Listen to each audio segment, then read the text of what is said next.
কি করবো আপনি না দেখছি কি করে আয় গাছ খুঁজতেছি গাছ মাথায় ব্যথা গাছ এই মাথায় ব্যথা গাছ কবিরাজ পড়া দিছে এক লোক দুটো না মাথায় ব্যথা হয়েছে আমি নতুন কবিরাজ শিখতেছি তাই গাছ খুঁজতেছি তুমিও খুঁজো আমার সাথে খুঁজো ওই গাছ লাগে আব্বু তুই তো মাথা খাওয়ালাম তুই তো শুনবো না এইসব গাছের শেকড় হলে সাদা পাতা হলে লাল সেই গাছ তো দেখে তো নাই নাই আর এক জঙ্গলে তাই ক্ষুদা লাগবে ওই দিক দিয়ে আসো তো আসে নাই ওই দিক যাও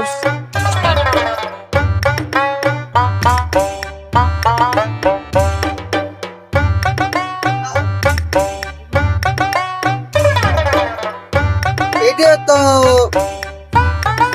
সবুজ পাতা লাল পাতার গাছ তো এটা আবার বলে সাদা পাতা লাল সে গাছ তো আমি তো দিলাম আপু পাইতে কি এসারে মেহেগুলির পাতা এটা লাল গাছ গাছ লতারে মতো না পাবো না আয়